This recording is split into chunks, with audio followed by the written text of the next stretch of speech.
পুজোর জন্য ফুল কিনতে গিয়েছি। ফুলের দোকানগুলোতে আর একটু বেশি ভিড়।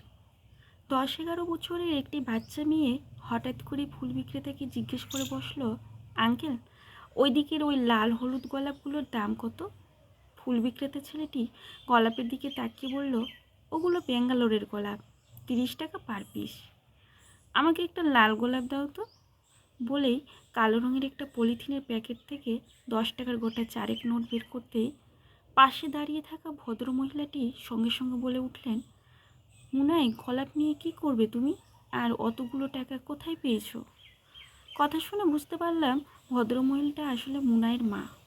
মুনাই তখন হাতে থাকা টাকাগুলোর 10, 20, 30 করে গুনতে গুনতে বলল, আমি জমিয়েছি, তোমার জন্য গোলাপ কিনবো, পয়লা বৈশাখে আমি তোমাকে দেব। মুনাইয়ের কথা শুনে মুনাইয়ের মা তো হা করে তাকিয়ে আছে মুনাইয়ের দিকে।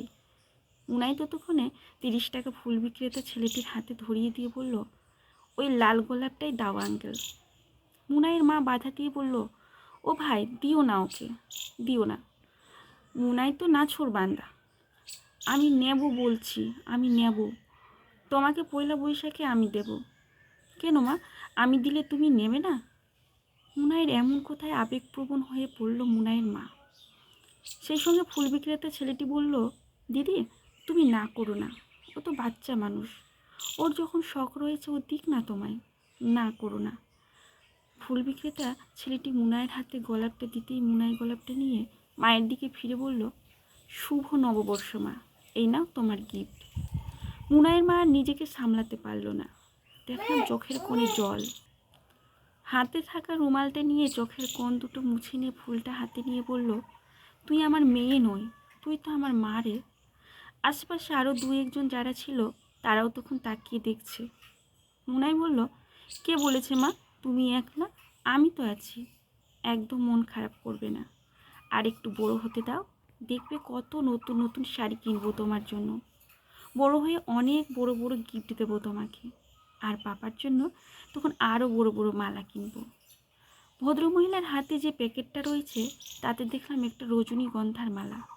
বুঝতে পারলাম মুনাই তার বাবাকে হারিয়েছে। ভদ্রমহিলা আর দাঁড়ালেন না, মুনাইয়ের হাতটা ধরে এগিয়ে চললেন সামনের রাস্তা ধরে। মনে মনে ভাবছি, তখন ওইটুকু একটা বাচ্চা মেয়ে বয়সের তুলনায় একটু বেশি যেন বড় হয়ে গেছে। এই বয়সে বুঝে গেছে মায়ের একমাত্র অবলম্বনই সে। ভারী ভালো লাগলো পয়লা বৈশাখের এমন উপহার দেখে। সত্যি তো, মায়ের মতো কে আর আপন আছে?